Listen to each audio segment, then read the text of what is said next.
दोस्तों, क्या हो जब आप पृथ्वी पर आखिरी बची हुई महिला से शादी करने के लिए हाँ कहते हैं, क्योंकि आप इस पूरे दुनिया में इकलौते पुरुष हैं। यह एकमात्र तरीका है जिससे आप दोनों अपनी सेक्स की इच्छा को पूरा कर सकते हैं, पर आप उस महिला को पसंद नहीं करते। फिर भी अगर आपका जवाब हाँ है और आप उस महिला से शादी करते हैं, और जब आप दरवाजे को खोलकर बाहर निकलते हैं तो आप देखते हैं कि आप इस पूरे दुनिया में इकलौते इंसान नहीं हैं, बल्कि बहुत सारी महिला और बहुत सारे पुरुष हैं। तो आपका क्या हाल होगा? यही हाल फिल का होता है जब वह सपने देख रहा था, और जैसे ही उसकी नींद खुलती है तो वह तुरंत खिड़की के बाहर देखता है कि कहीं कोई जिंदा इंसान तो नहीं, और किसी को जिंदा ना पाकर उसे बहुत ही खुशी महसूस होती है। रात में कैरोल फिल के घर जाती है अपने नए डिश को खिलाने के लिए और उसे वॉकी टॉकी देती है ताकि वे दोनों आपस में बात कर सके। वह फिल को शादी के लिए रिंग लाने को भी कहती है। अगले दिन कैरोल शादी की तैयारी करने के लिए सुपरमार्केट जाती है, जहां से वह सजावट और शादी के केक के लिए सामान खरीदती है। फिल अपने बॉयफ्रेंड के साथ बैचलर पार्टी करता है, आग से लड़कियों की बिक को जलाता है और उस पुतले से जिसे वह अभी तक अपनी गर्लफ्रेंड समझ रहा था उससे अलविदा लेता है, जिसे वह हमेशा बैठकर देखा करता था। आखिरकार शादी का दिन आता है। कैरोल शादी करने के लिए पूरी तरह से तैयार थी। ये लोग चर्च जाते हैं। कैरोल ने पादरी की जगह एक टेप रिकॉर्डिंग का उपयोग किया था। वह टेप रिकॉर्डिंग को स्टार्ट करती है और जब रिंग की जरूरत पड़ती है तो फिल को याद आता है कि वह रिंग खरीदना भूल गया है। कैरोल समझ जाती है कि वह अकेली है जो कि इस शादी के लिए प्रयास कर रही थी, और वह वहाँ से चली जाती है। फिल उसके घर जाता है और उसे आवाज देता है। जब कैरोल दरवाजा नहीं खोलती तो फिल दरवाजे को एक हैमर से तोड़ देता है, और जब वह अंदर जाता है तो वह देखता है कि कैरोल ने पूरे घर को सजाया है और उसने एक केक भी बनाया है जो कि मीठा नहीं होता बल्कि स्पाइसी होता है। यह देखकर उसे खराब लगता है और वह वॉकी टॉकी में कैरोल से बात करता है और उससे माफी मांगता है। कैरोल भी उसे माफ कर देती है। फिल कैरोल को लेकर एक ज्वेलरी शॉप में जाता है, जहां वह कैरोल के लिए ढेर सारी रिंग लेता है और चर्च में जाकर कैरोल से शादी कर लेता है। घर में फिल केक खा रहा होता है तो कैरोल उसे बेडरूम में बुलाती है पॉपुलेशन बढ़ाने के लिए, जहां ये लोग इंटीमेट होते हैं, पर फिल कैरोल के साथ इंटीमेट होने में इतना उत्साहित नहीं होता। अगले दिन कैरोल फिल के साथ वह सब काम करती है जिसे फिल को करना पसंद था। गाड़ी से कैन के बोतल को तोड़ना, आग से खेलना। फिल कैरोल को अपनी ओल्ड गर्लफ्रेंड यानी कि उस स्टैचू से मिलवाता है जिसे फिल हमेशा देखा करता था।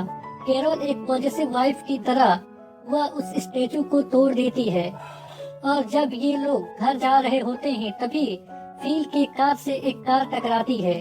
फिल तुरंत अपनी कार से निकलता है और उस कार वाले को जाकर देखता है, जिससे एक सुंदर लड़की निकलती है। फिल उसे देखता है और देखता ही रह जाता है।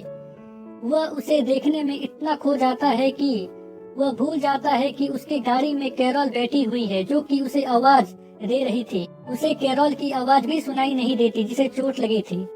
वह लड़की जिसका नाम मेलिसा होता है वह कैरोल को गाड़ी से बाहर निकालती है। फिल की गाड़ी में आग लग जाती है तो ये लोग मेलिसा के कार में फिल के घर जाते हैं। रास्ते में फिल को पता चलता है कि मेलिसा 2 हफ्तों से टेक्सन में घूम रही है।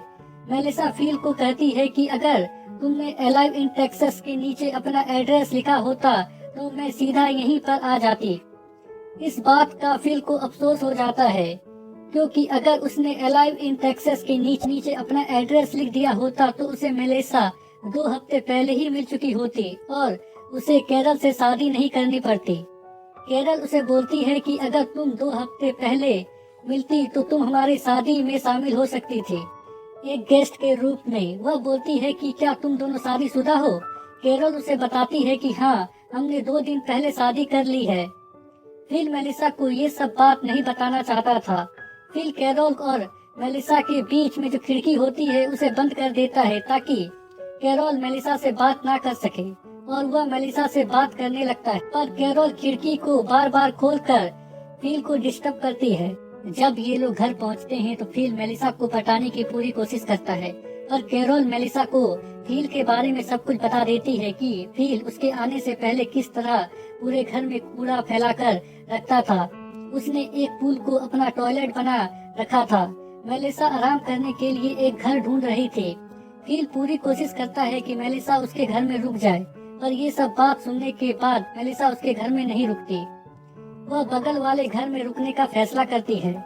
फिल मेलिसा को रात के डिनर के लिए इनवाइट करता है। रात में मेलिसा फिल के घर जाती है डिनर के लिए। कैरोल और मेलिसा आपस में बात कर रहे होते हैं।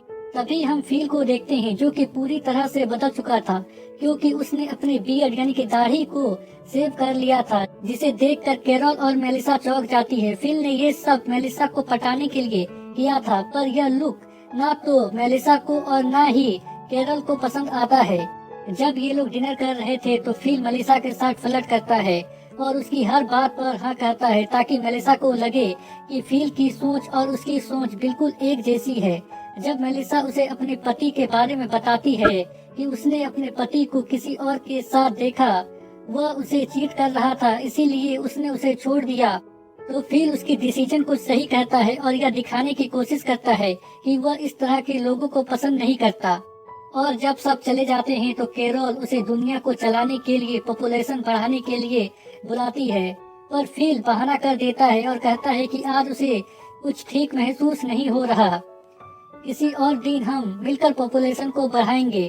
कैरोल फिल से पूछती है कि क्या वह मेलिसा की ओर आकर्षित है, पर फिल उसे मना कर देता है और कहता है कि बिल्कुल नहीं। और जब रात में फिल सो रहा होता है तो मेलिसा उसके पास जाती है और उसे कुछ दिखाने के बहाने बुलाती है। फिल उसके पीछे जाता है और वह कैरोल को उसका इंतजार करते हुए देखता है और जोर से चिल्लाकर उठता है। अगले दिन फिल मेलिसा को दिखाने के लिए वर्कआउट करता है, ताकि वह उसे एक मस्कुलर इंसान समझे, पर ऐसा होता नहीं है। मेलिसा फिल से उस कार के बारे में पूछती है जो कि बाहर खड़ा होता है। फिल उसे बोलता है कि मैंने तुम्हारी मिलो कार को तोड़ दिया था, इसीलिए मैंने इस कार को तुम्हारे लिए खरीदा हूँ। कैरोल उसे बोलती है कि तुम्हारे पास मेलिसा के लिए कार खरीदने का समय है और दरवाजे को ठीक करने का समय नहीं है। फिल उसे कहता है कि मैं इस दरवाजे को भी ठीक कर दूंगा। कैरोल मेलिसा को अपनी और फिल की वेडिंग सेरेमनी की पिक्चर दिखाती है, जो कि उसने खुद ड्रॉ किया था। और जब फिल दरवाजे को ठीक कर रहा होता है तभी मेलिसा उसके पास जाती है और कैरोल और उसे बियर पीने के लिए अपने घर में इनवाइट करती है। फिल उसे बोलता है कि कैरोल की तबीयत ठीक नहीं है और वह खुद मेलिसा के साथ बियर पीने चला जाता है, जहां मेलिसा उसे अपने दिल की बात बोलती है कि वह उसे गलत समझ रही थी, पर अब ऐसा नहीं है। और जब मेलिसा नशे में होती है तो वह फिल को बोलती है कि अगर तुम और कैरोल शादीशुदा नहीं होते तो हमारा कुछ हो सकता था। मुझे तुमसे ऐसी बात नहीं करना चाहिए, पर तुम इस दुनिया में इकलौते आदमी हो। फिल जो सुनना चाहता था वह मेलिसा कह रही थी। फिल सीधा कैरोल के पास जाता है और अपनी शादी को तोड़ने के लिए, और वह देखता है कि कैरोल उसकी और अपने नाम की वेडिंग बोर्ड बना रही है, जो कि वह दरवाजे में लगाने वाली थी। फिल उसे कुछ कह नहीं पाता और वहाँ से चला आता है। यह एपिसोड यहीं पर खत्म हो जाती है।